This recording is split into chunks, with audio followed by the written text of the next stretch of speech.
Okay, everybody ready? Good afternoon, everybody. Happy 4th of July, a day or two early. This is our normal monthly scheduled press availability briefing.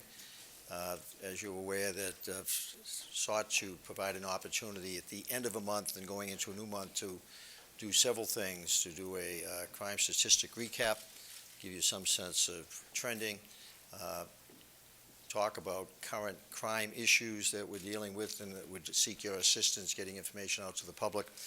And certainly with the upcoming 4th of July weekend festivities, to give you a perspective both in terms of the counterterrorism aspects of any major event here in the city, as well as Chief O'Neill, Chief Gomez briefing on the crowd situation, the events of the day. We're going to have a number of presentations, and I'm joined at the podium by First Deputy Commissioner Ben Tucker, Deputy Commissioner Dermot Shea, Chief of Department Jimmy O'Neill, Chief of Detectives Bob Boyce, Deputy Commissioner for Counterterrorism Intelligence John Miller, and Chief Carlos Gomez, Chief of Patrol. I'm going to make a few brief introductory remarks, then turn it over to Deputy Commissioner Shea, who'll give you the crime update for the month of June specifically, but the trending for the first 6 months of the year. And then Chief Boyce, Chief of Detectives, will come up to update you on a couple of crime issues that he's investigating, his detectives, and he's seeking the public help with in attempting to apprehend some of the suspects he's looking for. First Deputy Commissioner Tucker will then give an update on the upcoming graduation. Tomorrow, the graduation of over 800 personnel coming out of our academy, and then next week another 1,200 new people going into the academy as part of the budget process that we just concluded before the City Council. Ben will also talk about some of the recruiting initiatives we have underway. He'll be then followed by John Miller, Counterterrorism, and Chief of Department Jimmy O'Neill. They will talk about the events of July 4th, and Chief O'Neill will also talk about some of the initiatives that he's engaged in, the Summer All-Out Initiative, the Summer Overtime Initiative, that are focused directly on some of the crime incidents that we normally traditionally see this time of year, and the excellent results that we're achieving so far with those initiatives. So that's the lineup. My comments are very brief, that coming out of the budgetary process, I understandably am very, very pleased with the results of that. The 1,297 additional officers, the 415 civilianized positions that we'll be implementing, coupled with the funding for technology, for capital improvements. I can safely say I think this is probably one of the best budgets that this police department has ever had, and will allow an accelerated momentum of the plan of action, which we announced a few days ago. And the plan of action, I'm very comfortable, will significantly reposition this department to achieve the 5 areas of interest that that plan speaks to: terrorism, trust, training, tactical initiatives, the crime initiatives, and the technology acquisitions that we're achieving, as well as the training, the focus on training. Myself and the executive staff yesterday spent the day at the old Police Academy on 20th Street. We were the last of approximately 22,000 people to receive the training, the in-service training that we committed to, and Chief Tucker will brief you on, I think, a very successful initiative, one that came in on time and as scheduled, involved over 22,000 officers. So this is at this time a good time for the department as we go into the summer months. We have a lot of resources to work with, we have a lot of momentum, and we have a plan that I'm very comfortable that we are now going to be able to fully implement in a timely fashion that's going to benefit the residents of this city, the visitors to the city, and will significantly continue the reforming of the department and the focus that we've been placing on that reformation. So with that, let me ask Deputy Commissioner Dermot Shea, who runs our CompStat process, by the way, which I'm very excited that we'll be moving very shortly into CompStat 2, which will be the computerization. It'll be the 21st century CompStat. And I've had presentations on that from Jesse Tisch over in information technology. And it's really something else to see CompStat moving from its initial format in 1994 to where it's going to go in the months ahead. So with that, Dermot, you are on.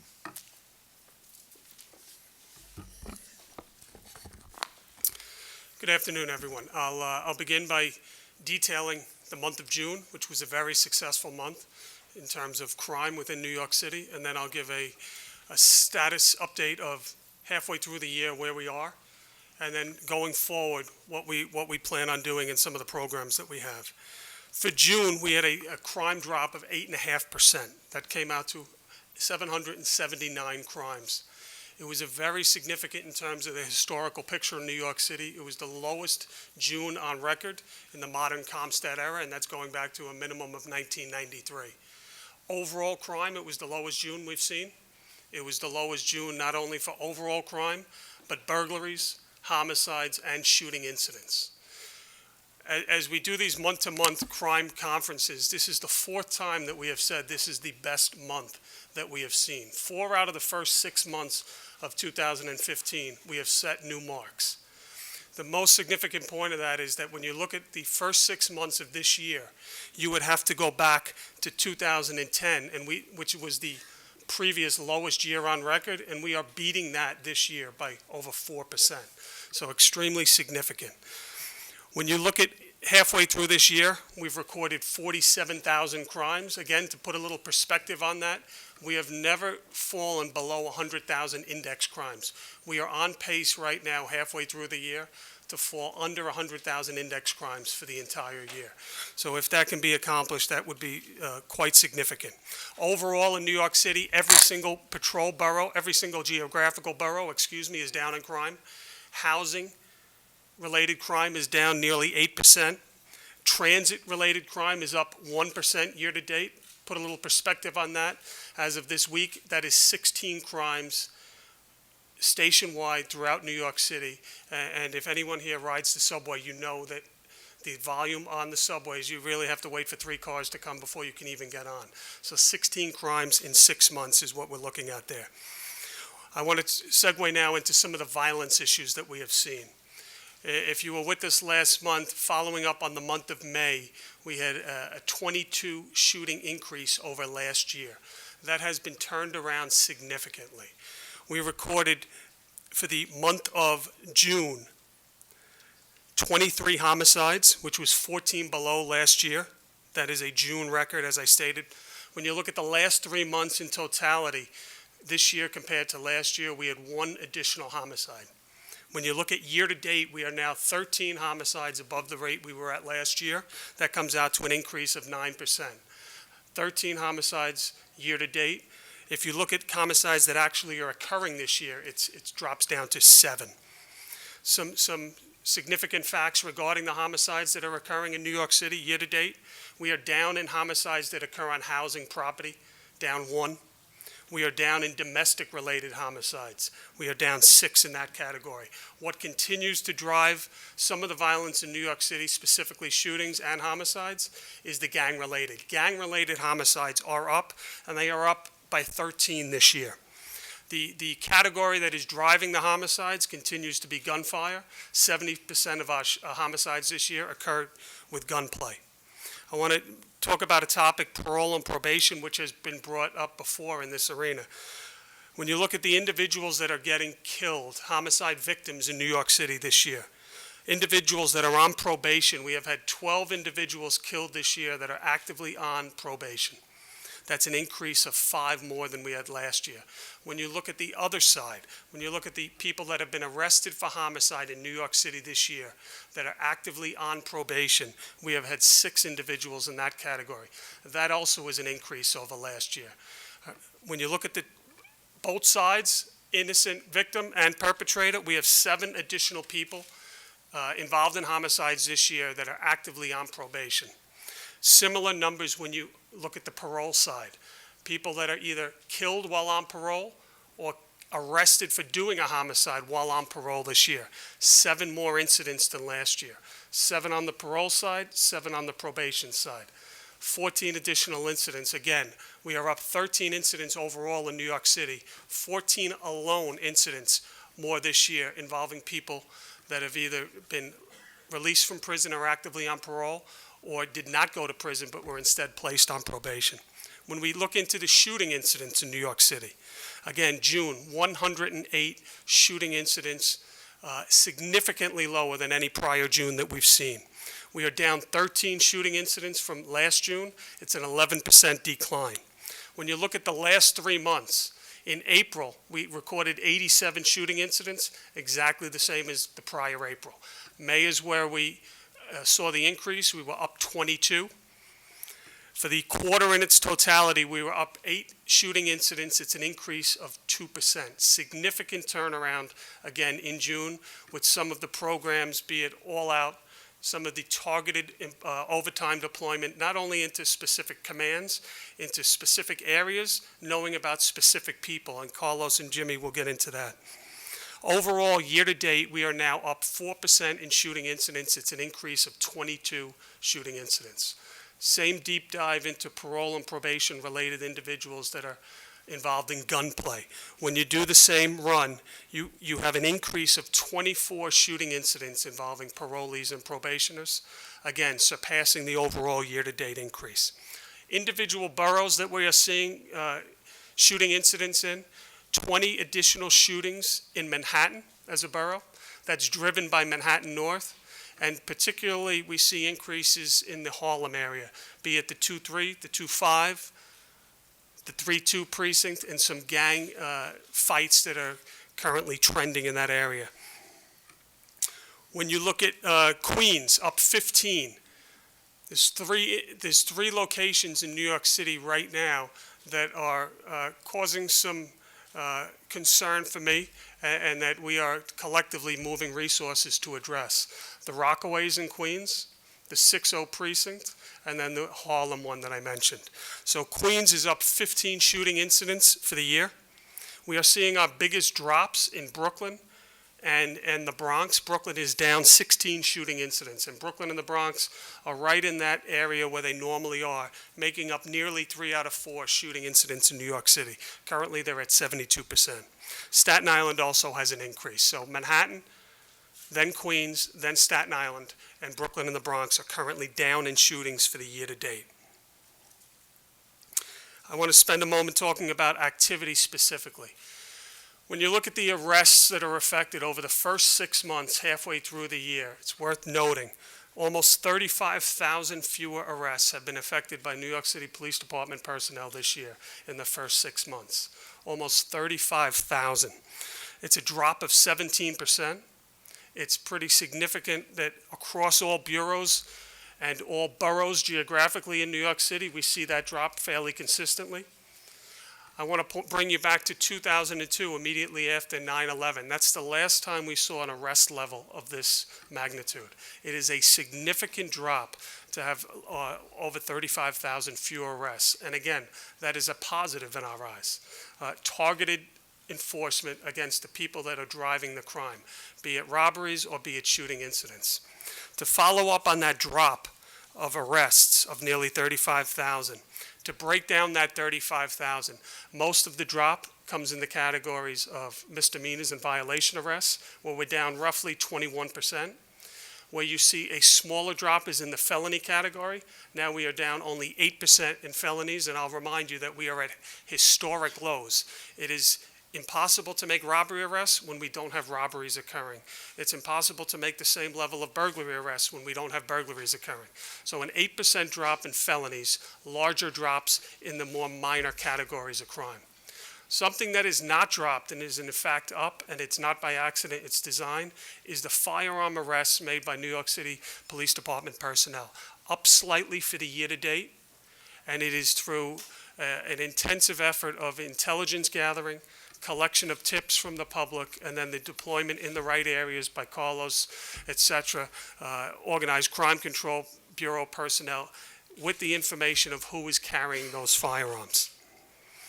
Just finish up, when we look at, we are very close, and I'm pleased to report halfway through the year, historic lows in crime, drop of almost 35,000 arrests. That's accompanied by a drop in criminal court summonses of nearly 47,000, 25% in the first 6 months of this year.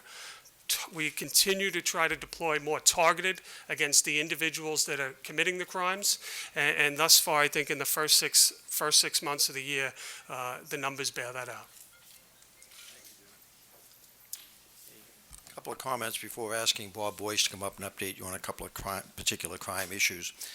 That I want to clear up a misunderstanding that may have been formed that's been reported in several media outlets, including this week's issue of Time Magazine, in which the increased hiring of the 1,297 officers was attributed to the idea of the early on increase in shootings and homicides back in April. The 1297 had nothing to do with crime. Those 1297 are a plan that Chief O'Neill, Chief Gomez developed that was presented to the mayor and then subsequently the city council to restaff precincts to implement a lot of the community relation building initiatives that we announced, the idea of the neighborhood community office, coordination offices, the increased staffing in precincts to address the shortage of staffing. As you can clearly see, even before those 1297, well before they come into the department, we have got a good handle on the crime situation in the city of New York. And it's my expectation that by the end of this year, that we may end the year with once again, the lowest amount of crime recorded in the history of the city, and that potential to get below 100,000 crimes in a city of 8.5 million people with 56 million tourists. That is going to be a significant hallmark to go to it. Additionally, that we have just begun, as Chief O'Neill and Chief Gomez will brief you on, just begun the summer initiatives, overtime, all out, so that the traditional spike that we anticipate in the summer months, we also have the appropriate resources to deal with that crime situation. So just a clarification, the 1297, the 415 civilianized positions that we're also acquiring, those offices, almost in their entirety, are intended to staff the new patrol staffing plan that Chief O'Neill has developed. And it really had nothing to do with that crime increase, which I suggested to you was an uptick. And if you look at those charts that Dermot's always showing, it goes up, it comes down, but consistently over time, it's going down. And our projection is it's going to continue going down, particularly with the increased technology, with the increased skill sets, and hopefully I'll be able to give Chief Boyce a little later this year a couple of hundred more detectives to staff up his precinct station houses, and hopefully that'll drive crime down even further in some of those precincts that are most significantly distressed. So with that, Chief Bob Boyce, Bob has put his application in for his SAG card. Hasn't come through yet, but we expect it anytime soon. Okay. Thank you, sir. Just going to brief you on some updates on some homicides that happened this past week, especially troubling because both victims were innocent of any crime at all. We just happened to be victims of gunshots, and we'll talk about that as we go forward with what Commissioner Shea had said. First one we had this week, just past midnight, Monday, June 29th, we had the homicide of Naji Fawaz. He was a cab driver. He worked in Brooklyn. He lived in Brooklyn. He had picked up two fares and had taken them to Decatur Street in the 8-1 precinct in Bedford-Stuyvesant. We have some video. We put that up. This fellow to my immediate left is the perpetrator of the crime. He has been identified as Unique Gray. And if you can see this video, you'll see the gun in his hand. If you see the whole video of the cab, and this is a video within the livery cab, it is a 2008 Toyota Camry. You'll see the entire event, but we're not going to show that to you because it shows the homicide of the cab driver. But you'll see a gun in his hand. It is a .38. We recovered 38 lead from the victim in this. Mr. Unique Gray is a gang member. He lives in Brooklyn in the 7-5 precinct. He was with another individual. We're looking at him for a total of 3 cab robberies right now. He's identified in this one, and he's identified in another one just blocks away 2 days earlier. He just got out of jail on parole for robbery on May 1st. He's got 15 prior arrests. He's a 23-year-old male. He has some very distinctive tattooing in and around his collarbone. We asked everybody, if you see him on the street, not to go anywhere near him. He is a ultra-violent individual. He is, again, a robbery recidivist and also a gun recidivist as well. He has been identified in this crime. There's another we're seeking to identify who's with him, a friend of his. We have a person of interest, but we're looking for any help that we can get from the public. Again, if you see him, immediately call 911. If you have any information, call the TIPS hotline. The second one I would like to brief you on is the 3-2 precinct in the Polo Grounds. We had an individual named Jordan Barber. He's an 18-year-old male. He's with two others, and they're at, this is Monday night at about 10:45 hours. They're in the Polo Grounds. They're just hanging around. It's a nice evening. Across the street is the Rucker Tournament. That is the first night of that, so we had a large police presence there. We had a group of 30 people, and these are the individuals walking. Just keep playing that, please. We have one shooter in this crowd. We're looking for the public assistance to identify who that shooter is out of this group right now. What raised people up in the Polo Grounds, this group came from another location. We believe the St. Nick houses, which is nearby.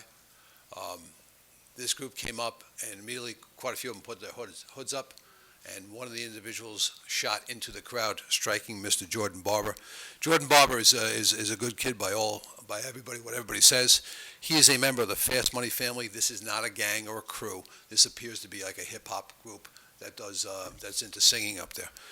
He's shot with another two males.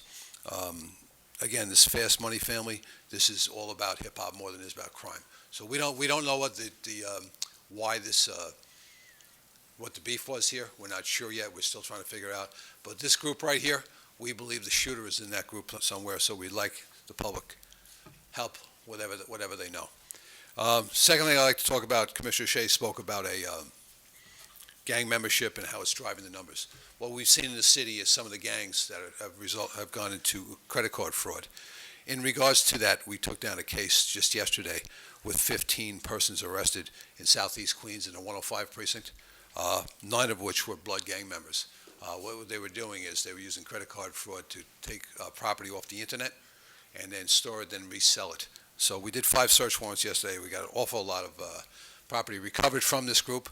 It's been about a year. We worked it with the FIO, the Intelligence Bureau, and the Financial Crimes Task Force worked it jointly and able to bring this group into custody. Right now, we're still speaking to people. We're still looking through the stolen property to build a better case on it. It is being prosecuted by the Queens DA, the Economic Crime Bureau. We believe this is part and parcel to taking down gangs across the city that are pushing this crime tent for us. The other person I'd like to speak to really briefly is Tariq Arnold. He is the escapee. Right now, we have amped the reward up to $12,500 for him. We are searching in the Bronx and other out-of-state locations for him. We have spoken to 20 of his associates. He's a gang member called the 40 Wolves that are in Central Harlem. We've spoken to all of them, and we've visited over 50 locations. We've created a task force with the 3-2 squad as well as the Fugitive Enforcement Division, who Joint Regional Task Force has the lead in this case. So again, any information at all that we can get on him to bring him into custody would help. Thanks. Thank you, Bob. This is our practice at this monthly event. Questions of any of the presenters, we'll keep them all to the end if you don't mind. I'm going to ask First Deputy Commissioner Ben Tucker to come up and give you a brief overview on the completion of the 3-day training that we're quite proud of. The department has never undertaken an initiative that large and came in on time with all of the officers that we wanted to train, have in fact been trained. And he'll speak a little bit also about some of the recruiting and the recruit classes that we're gearing up to bring into the department over the next 12 months. Ben? Good afternoon. Just to bring you up to date, you'll remember perhaps last December we announced we were in the middle of designing a 3-day training program, in-service training program as part of our broader training initiative. And so we put the process in place in January. We began the training. It was a pretty ambitious goal to train 20,000, all members of our patrol force, including police officers, sergeants, and lieutenants. And so we put that in place. The academy staff did an extraordinary job during the last 6 months. We are at now 22,000 officers who have completed the training, as Commissioner Bratton referenced a moment ago. We, members of the executive staff, Commissioner Bratton, myself, sat through an overview of the training and was thoroughly, I think, pleased with the intensity of the instructors and their fervor around delivering the material. And I also should note that one of the things we wanted to know was sort of what's the outcome and how does this affect our officers, how is it received. Roughly 90% of the evaluations conducted during the period we evaluated asked each group of officers trained throughout the process over the 6-month period to evaluate the instructors, evaluate the content, and in fact over 90%, and there were a number of questions, but in terms of the effectiveness of the program and its relevance to the officers' work, 90% of the officers indicated that was the case. We have several, in addition to the percentage, the notion that they checked off the box saying that they agreed that the training was very good and relevant. They also, many of them wrote some content, written statements with respect to the training. So the survey was very helpful in giving us a sense of where we are. I wanted to take a moment and just recognize Chief Terry Shortell, the commanding officer of our police academy, who, along with her team, Inspector Greg Sheehan and Inspector Richie D. and the Stella training team, were able to make this happen. This is incredibly sort of a watershed moment when you think about it, and it's never been done before where we've trained the entire patrol force. We are now going on to train the balance of 15,000 officers who are working in other assignments, special assignments throughout the department and administrative roles. So congratulations, Terry. Also, on the recruitment, we've been answering some questions about that, questions that have come up. Just to give you an update on where we are, some time ago, as we began to look at our personnel processes, we noticed that recruitment wasn't really as effective as we had expected to be, and it had a number of reasons for that. One of them had to do with the fact that people who would begin the process would often drop out, and in part, we would lose 50%, primarily because of the length of time it took for individuals to be, from the date that they took the exam to the date that they would be called, could be as many as 4 years. And so we are seeking to shorten that process. We've spoken with DCAS, our Citywide Administrative Services Agency, and we have suspended exams for the next 3 months through the early fall. And so it doesn't make any sense. We have people in the pipeline who are available to be hired. The 1,200 officers that we are appointing a week from today, they are part of and come off of some of those lists that are pending. And so we're moving forward with that. The other thing that we're doing is just restructuring, taking a close look at the process, both in terms of our psychological testing services as well as our investigative process and some of the decision-making around assessing the individual candidates also. And then we also are going to just create, I think, a better climate for candidates as they come in. Initially, they'll be coming, hopefully, within early fall to the academy, the old academy on 20th Street. We're combining 3 of our locations from Brooklyn, from Queens, and one from this building, and we are forming a new candidate assessment platform at the old academy. So one-stop shopping, we hope, for candidates centrally located should make the process more effective, and I think more appealing to candidates who were seeking to pick up. And then finally, with respect to our current class of graduates, as the Commissioner said, they will graduate tomorrow, 822 of the individuals who came on board in January, and I think Chief O'Neill will talk a little bit about their assignments subsequent to the graduation tomorrow. So thank you. A couple of thoughts following up on Ben's comments, that one of the points of training is hopefully to change behavior, improve behavior. And if you look at the recent CCRB report, the reporting on trending during the first 6 months of this year, CCRB complaints as well as complaints to our Internal Affairs Division are down dramatically. I think the figure is something in the range of 24 to 25%. So coincidental or parallel to the training being given, we're also seeing a significant drop-off in public complaints against the department. Some of that is probably certainly reflective of the so-called peace dividend, the fact that we're doing so many fewer stop, question, and frisk. The fact, as Dermot Shea indicated, that the amount of summonses we're having to issue are down dramatically because of improved behavior throughout the city.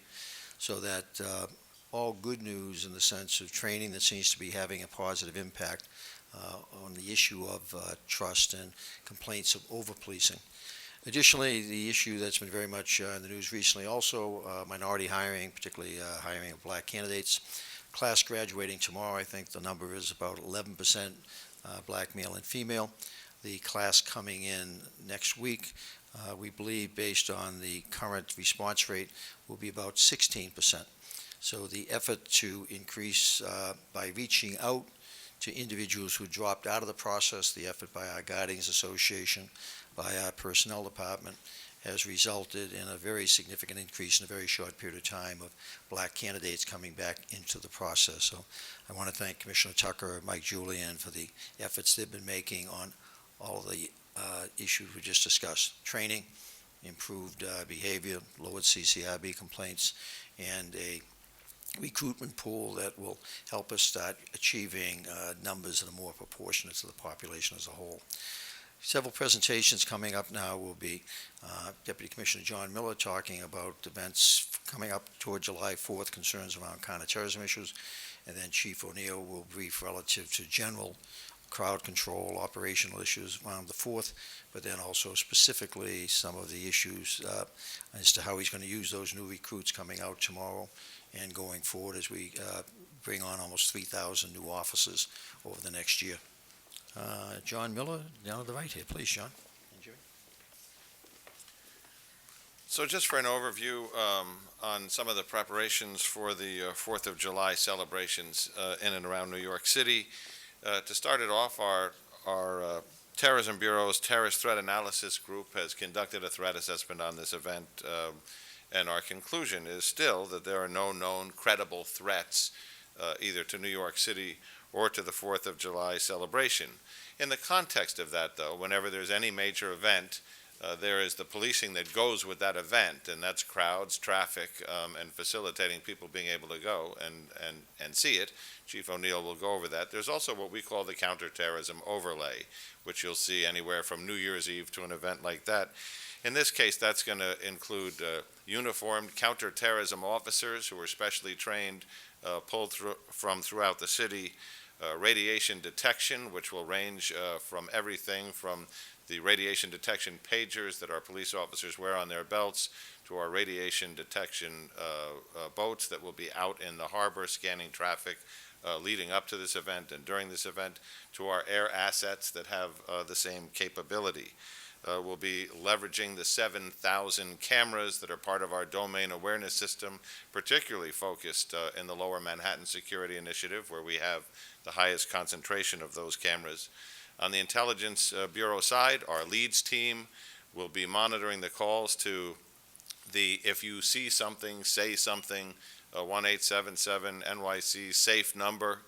They'll be going out on those leads in real time, checking them as they come in.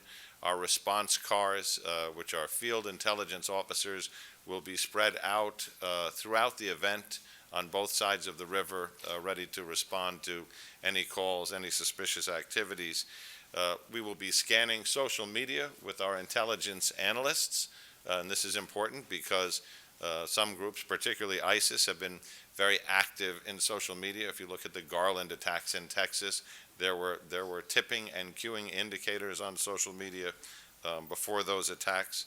We have hotel teams that will be working with the hotel security people, reinforcing what we always do, which is if you see something, say something. If a chambermaid, a maintenance employee, a cleaning person, a staffer sees something unusual in a room, or somewhere else, or involving a guest, we'll take that report and someone will respond to it and check.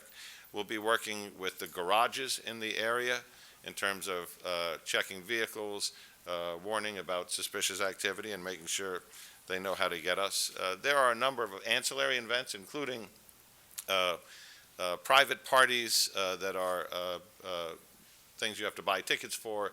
There are cruise ships that will be going out. We've been to each one of these venues and walked through what are their security precautions, including bag checks and other things to make sure that they have a level of awareness there. So this may be potentially the most complex counterterrorism overlay for this event ever. Again, that is not driven by any information or particular threat as much as it's driven by the unfolding world events.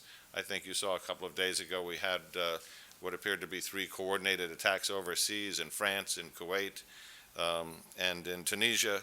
So given the world situation, we wanted to put those layers of protection behind the regular patrol piece. That's not the message here, though. The message here is come to the fireworks, bring your families, have a great time, because you're going to have one of the most well-policed, best protected events in what is one of the safest venues in the world, given all of the assets that are being deployed there. And I'll shift over to Chief O'Neill. Thank you, John. So good afternoon, everyone. I'm just going to give you an idea of what the NYPD is going to be doing on the 4th of July. It's only a couple of days away. We have many people that are going to be involved in this event on the executive level. Carlos is going to be there. I'll be there. Chief Harry Whedon from SOD, Billy Morris, you probably all know him from Manhattan South, Jeff Madry, and Diana Pizzuti from Queens North are also going to be at the event, along with the thousands of brave men and women of the NYPD who, once again, are going to be keeping the city safe on a holiday, and their families are going to be without them. The fireworks are going to be launched from 5 barges in the East River, along with they're also going to be launched from the Brooklyn Bridge. There's going to be a barge at 37th Street, 31st Street, 28th Street, 23rd Street, and there's a double barge that'll be located just south of the Brooklyn Bridge off of Pier 15. The best viewing spots are going to be the Brooklyn Bridge Park, Brooklyn Heights Promenade, along with the east side of Lower Manhattan. That's along the FDR Drive. And we know that there'll be thousands and possibly millions of more people enjoying the show from neighborhoods, rooftops, and along shorelines and other areas.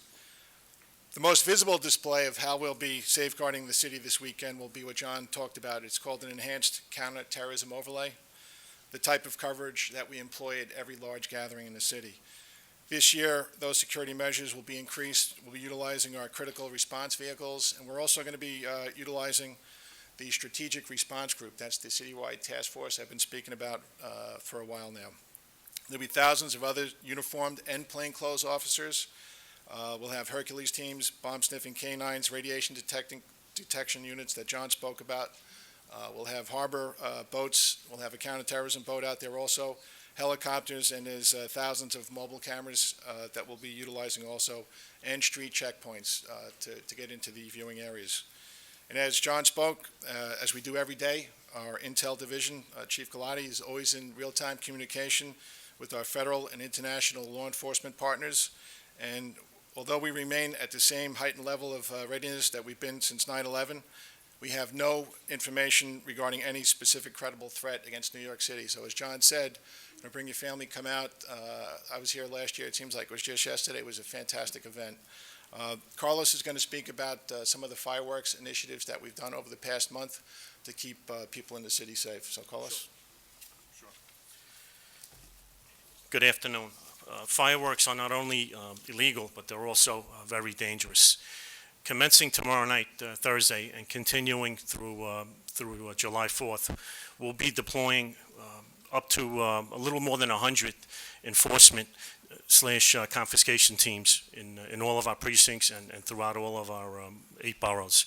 These will be officers in uniform. They'll be utilizing unmarked and nondescript vehicles, and they'll be focusing their attention at locations where in the past there have been illegal fireworks set off. They'll also be responding to 9/11 calls as they come in. Supplementing that, we're installing 50 cameras, pole cameras. These will be covert, and these will be also installed at locations that have seen fireworks activity in the past. Every year, we analyzed 311 calls and 911 calls. We go back 3 or 4 years, and we identify those hotspots. We didn't have, supplementing the cameras, we will utilize light towers, 45 light towers to light up areas and hopefully deter the illegal lighting of the fireworks. As you drive around our roadways, you will see variable message boards that in all of our boroughs. They'll say that fireworks are illegal and dangerous. They'll direct the public to call 311 and 911 anonymously, and they will state that there is a $1,000 reward if it leads to an arrest and conviction of a person. Posters. We've distributed several thousand of these posters. We've had officers from all of our precincts go out to the merchants, in the schools. These posters are in English as well as Spanish, and it states basically what I just said. You call 311 to provide information, 911 for crimes in progress. There is a $1,000 reward, and you could do so anonymously. So far, we've had 35 seizures, totaling several hundred cases of fireworks. The largest one was 6 days ago in Queens in the 106 precinct, where 100 cases were seized. We've effected 49 arrests thus far. Enforcement, as well as 311 and 911 calls, will pick up and increase as we get closer to the 4th. To keep our roadways safe, we will also be having sobriety checkpoints in all of our boroughs. So please don't drink and drive, and hopefully we'll have a safe celebration this year. Thank you.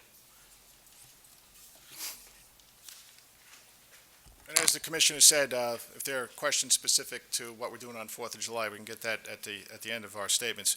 I just want to move on to what we're doing on the patrol and investigative level as far as battling crime and violence.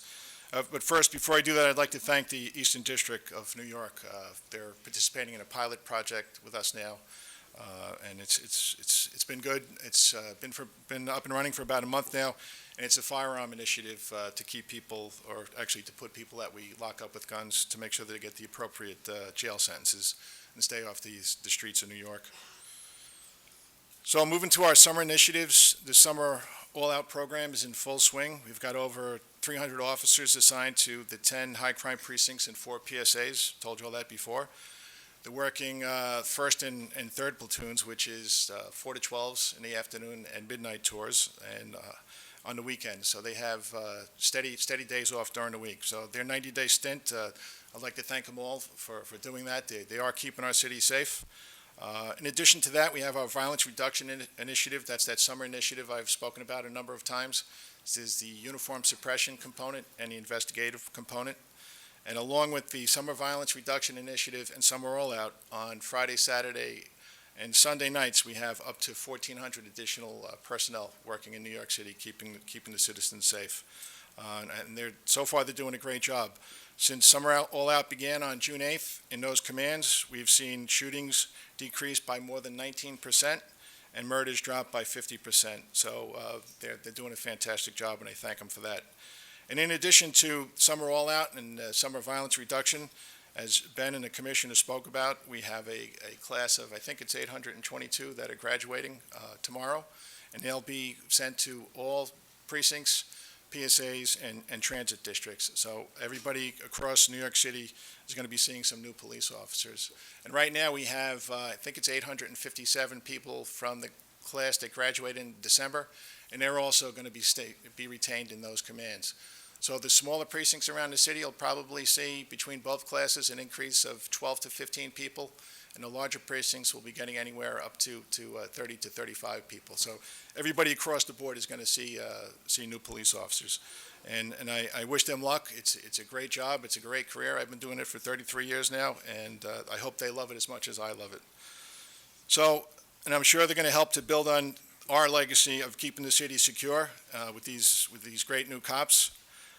To sum it up, we want everyone to have a safe 4th of July, and that's not only coming down to the huge event, it's in their neighborhoods leading up to the 4th of July, handling fireworks. I did happen to work in Vice for about a year and a half, and I can see what happens when fireworks are in the wrong hands of people.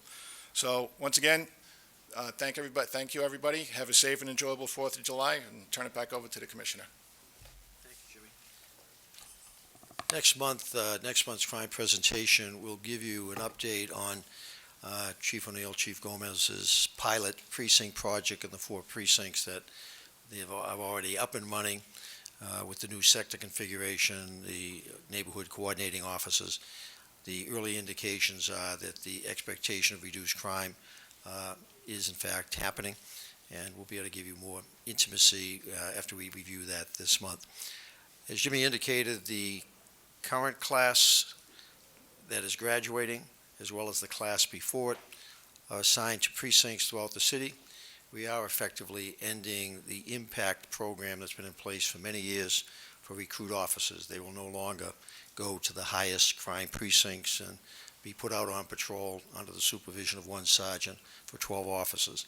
Instead, they'll be going to every precinct, PSA, and transit district. They will be teamed up with field training officers. And the idea is, over the coming year, to build up the staffing in the precincts, so most precincts will have the capability to deal with the spikes in crime that they see from time to time. And if that spike is of such significance that they don't have the resources, then the new SRG component that has been created, the Borough Task Force, is those 600 officers, which I'll be expanding to about 800 officers over the course of the year. Those will be the personnel that would then be brought in to assist. So we are effectively significantly changing the way we have policed the city for the last 12 to 15 years and going in new directions. And I think we're going to see a better police officer, a more satisfied police officer, and I think we're going to see a better trained and better focused police officer. And ultimately, I think we're going to see a community that's going to think a lot more of the officers working in their area. With that, Steve, we can open up to questions on any subject that we've talked about here. Please. Commissioner, how are going the conversations with the state council regarding the criminalized of minor crimes, or crimes against quality of life? Are you going to accept going socialist and minor crimes? I'm not quite understanding the question. That we had a hearing. Are you discussing the hearing that we had before the city council earlier this week?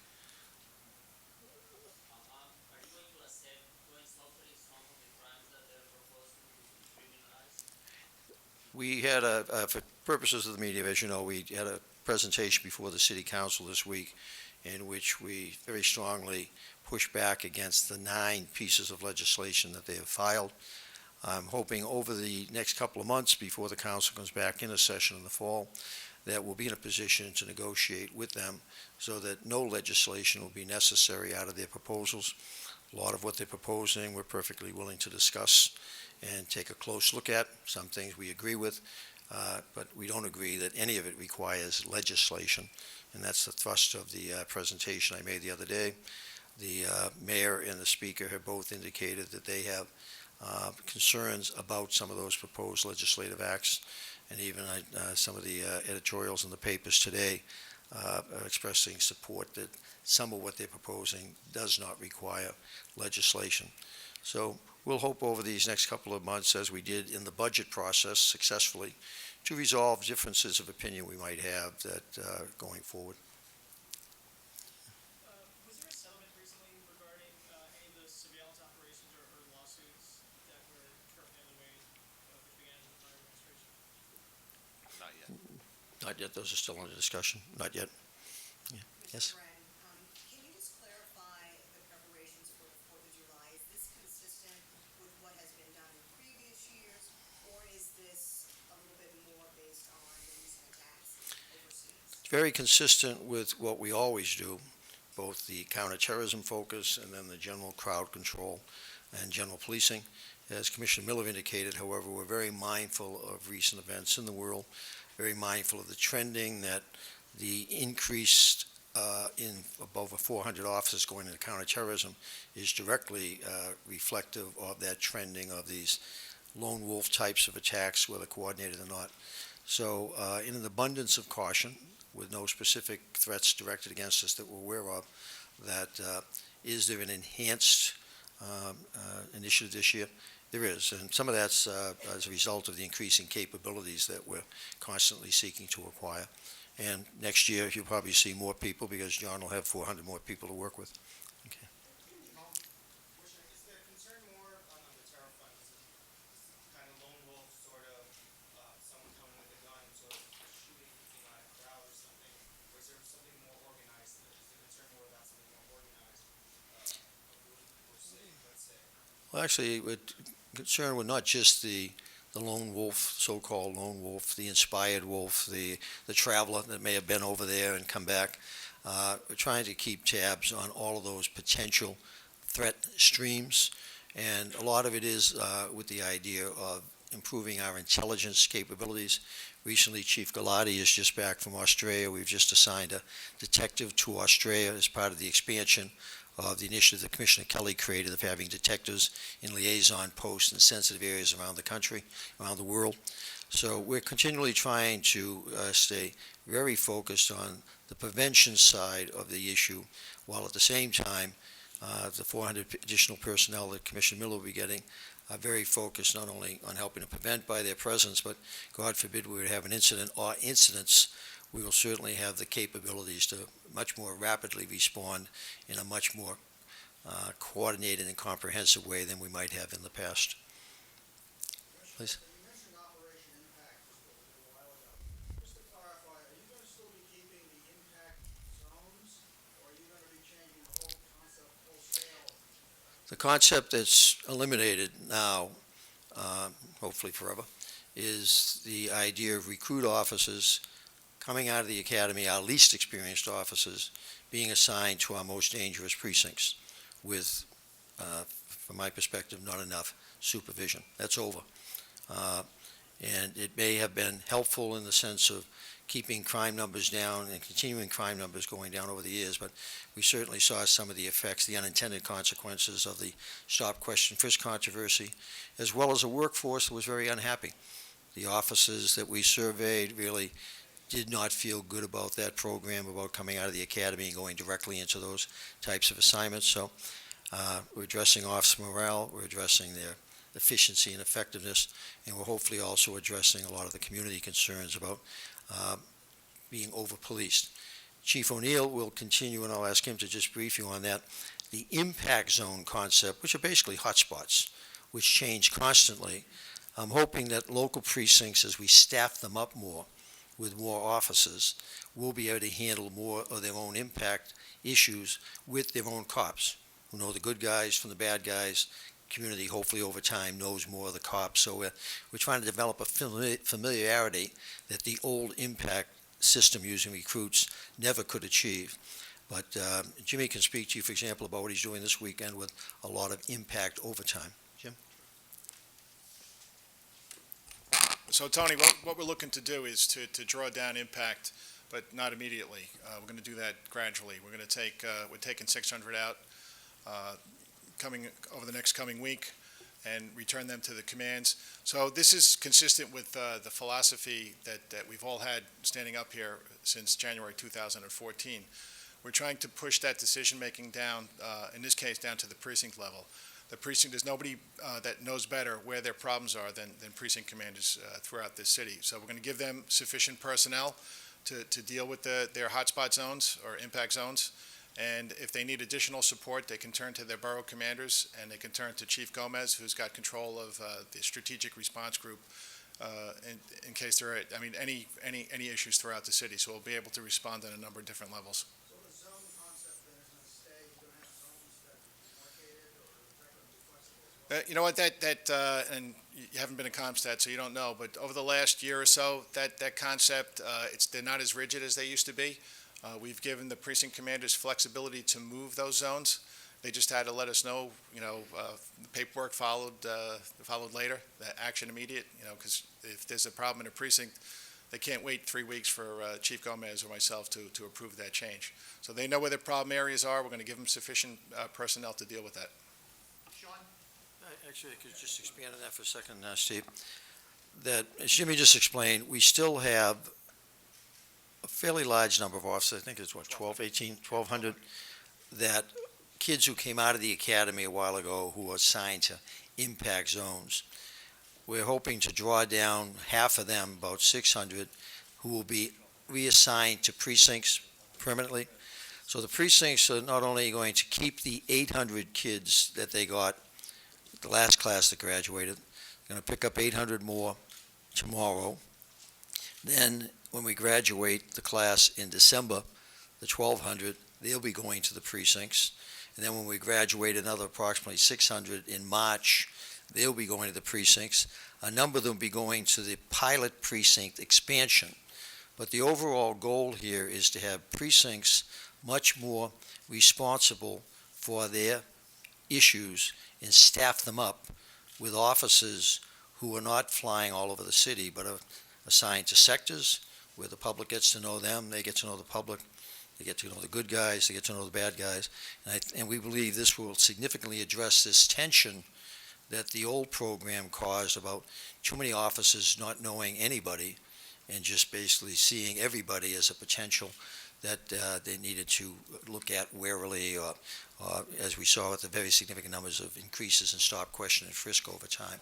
An unintended consequence of the old Operation Impact, and one that we now clearly understand had consequences, and we're going to seek to address.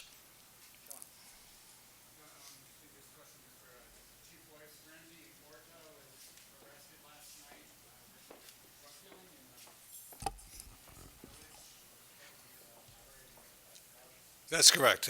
We had last night, members of Manhattan South Narcotics Division were doing a buy enforcement operation down the Lower East Side in the Baruch houses, and at about 6:30 last night, they arrested Ramsey Orta, a 23-year-old male. He has 29 prior arrests, some of which are for drug dealing, both here and in Staten Island. So he was arrested by an undercover operation in that area and was arrested by narcotics. Right now he's in Manhattan Criminal Court. Mr. Bratton, can you talk about the escape of Sharif Arnold? I don't know if that's maybe perhaps Professor Boyce, but my specific question is the officer who was transporting him at the time, is that officer facing any type of disciplinary action, or what type of consequences perhaps may be facing? We caught it on video, the entire escape, where he pushed the officer to the ground with his body checked him, in other words, and then ran down the street. Both officers were in hot pursuit, but lost him in a certain building that Mr. Arnold was familiar with. He used to live in the building. So he got away from them. We are speaking with Department Advocate as far as discipline in regards to that, what went wrong. In regards to that now, I immediately sent out anybody arrested for murder, attempted murder, or serious crime to be put in leg shackles so that wouldn't happen again. A serious thing was something we got away from at one point. So that'll be addressed through department disciplinary systems as we go forward. That particular detective is the one who arrested Tariq Arnold, brought a case to fruition, a very tough case. So he did a good job. We just failed when we were bringing him down to court. Rarely happens in this city.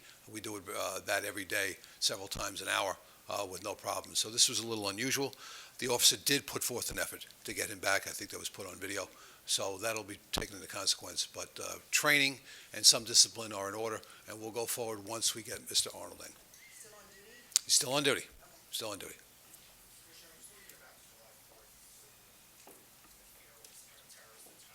There's a lot of noise being made that there's likely something happening somewhere. How do you sort of reassure people, it's going to be safe for them to go enjoy fireworks here? And then what are you telling your officers who are on the front line, when people come through sort of barricaded areas or wherever fireworks are going on? Is there anything you're telling them to look for?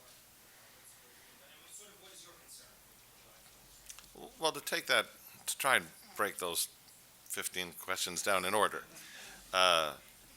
So we have no better partnership in New York City than that between the Intelligence Bureau with Chief Galati, the Counterterrorism Bureau with Chief Waters, and the FBI at the JTTF. And I say that in the context of we're working the same targets in the same area of operation, and we're doing it under extreme coordination. But if you look at recent events, you'll see the three individuals who were arrested in the Boston office of the FBI in early June, including one who was killed charging at the JTTF officers with a knife.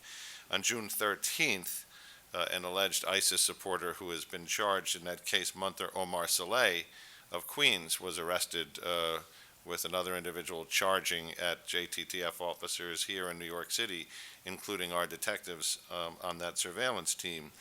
Also, on June 17th, meaning just a couple of days later, a man who allegedly conspired with that individual is arrested in Staten Island, Fareed Mamoumi, who charges at the Joint Terrorism Task Force officers and FBI agents with a knife, attempting to stab the agent with that blade during the search warrant that was being executed at his home. On that same day in New Jersey, Fareed Mamouni was arrested in Staten Island. In New Jersey, Sammy Topaz was arrested and charged with material support involving ISIS and witness tampering in allegedly covering up his activities. And the day before yesterday, or June 29th, also in New Jersey, Allah Sadeh was arrested in a case. Within these cases, we've seen individuals studying ISIS calls for beheading. We've seen individuals studying component and parts to put together pressure cooker bombs, develop timing and detonation devices to go with that.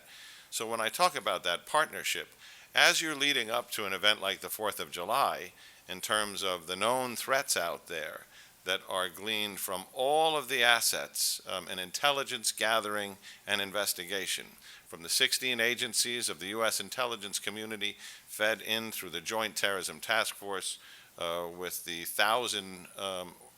in excess of 1,000 people from the NYPD who are focused on that mission, all come together.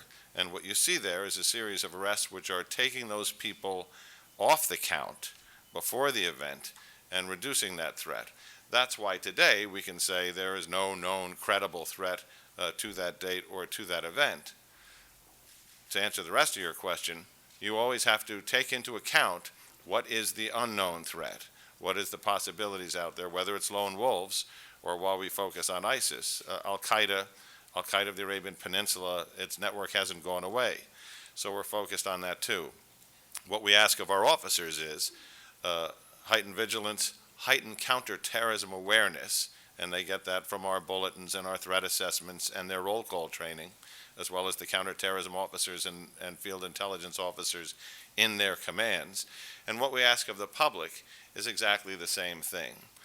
So behind that assessment, I want to reiterate what I said, what Jimmy O'Neill said, what Commissioner Bratton said, which is come to the event. It's going to be extraordinarily well protected. And we didn't start protecting it when we made that plan. As you go back through these investigations and these arrests, we've been protecting it with what we do every day in terms of the counterterrorism investigations in New York City. But, to repeat the mantra, you're also, if you show up at the event, you're on the team. If you see something, say something, we want to hear about it. We've got the 1877 NYC safe number. We've got the response teams to go out on that. We have the assets on the air, in the sea, on the land, and we're ready.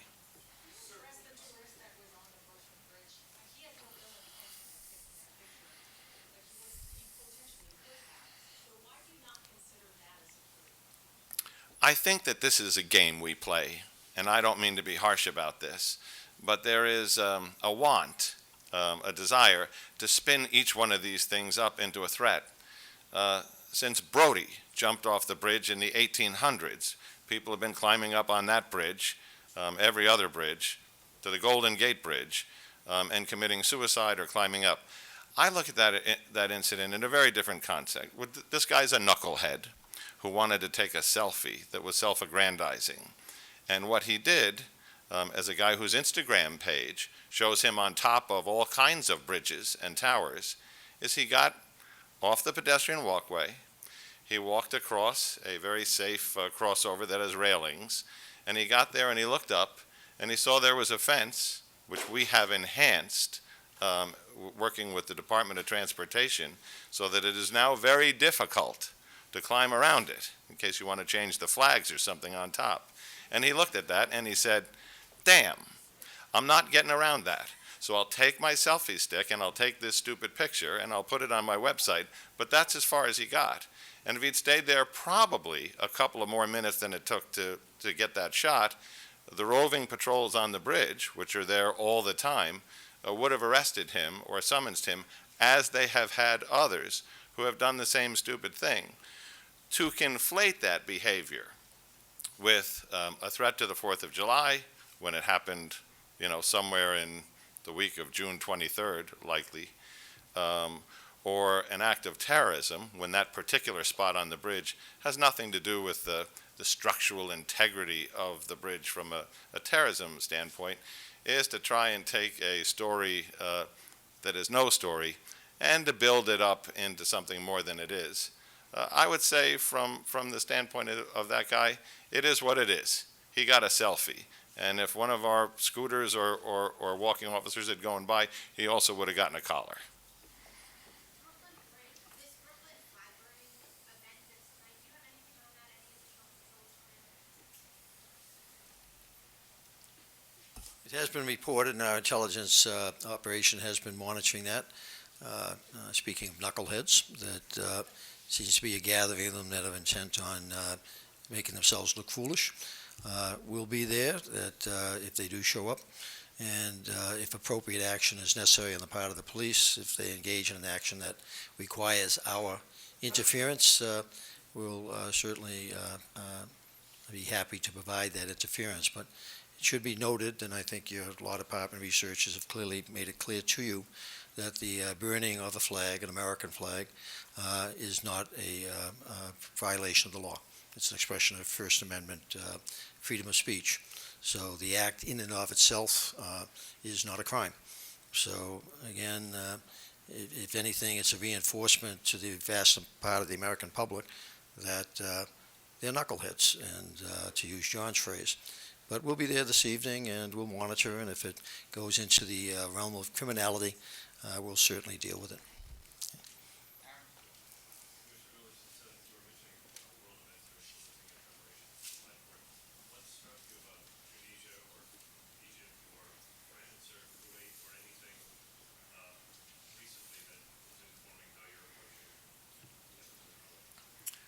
What struck me about the three attacks from the other day was the diversity of techniques, tactics, and procedures. You have an active shooter situation in one, you have a suicide bomber in another, and you have an individual who committed a beheading and then tried to leverage the existing gas products to create a massive explosion in a third. So when you look at that diversity of techniques, you also see that they are following the ISIS call. And the ISIS call, as well as that of other terrorist groups, has been to use what you have on hand. And that means if you can make a bomb, you're a bomber. But if you can't, use a gun. And if you can't find a gun, use a knife. And if you can't find a knife, use a car. So when we look at that, that is a broad spectrum of threats, and it's something to prepare for. One more question, if you don't mind. We've been here for quite some time. Is it a new question? For the first time in over a century, fireworks can be sold and bought and lit in some New York State counties. I was wondering, the enforcement that you guys are planning this weekend, is that increasing because of this law going into effect? You guys anticipate more people? Fireworks being sold outside of New York City, purposely regulated to be a smaller type of explosive device than what you might buy in New Jersey, so that in any event, they are illegal in the city of New York. We don't sell them here. And so Chief Gomez has indicated that, and can clarify, that we have quite an operation, both monitoring what goes on in New Jersey with the sales there, but mindful also of following on the internet those that are seeking to sell what they might be purchasing elsewhere. But Carlos, you want to just expand on that, and then we'll bring this to a close if you don't mind. Sure. Well, they're still illegal here in the city, so we'll be taking full enforcement action. And again, we monitor 311, 911, and those calls will certainly increase. They do every year between the 2nd and the 4th. Sometimes the 3rd is just as busy as the 4th. So we'll continue to take the same actions we've taken in the past.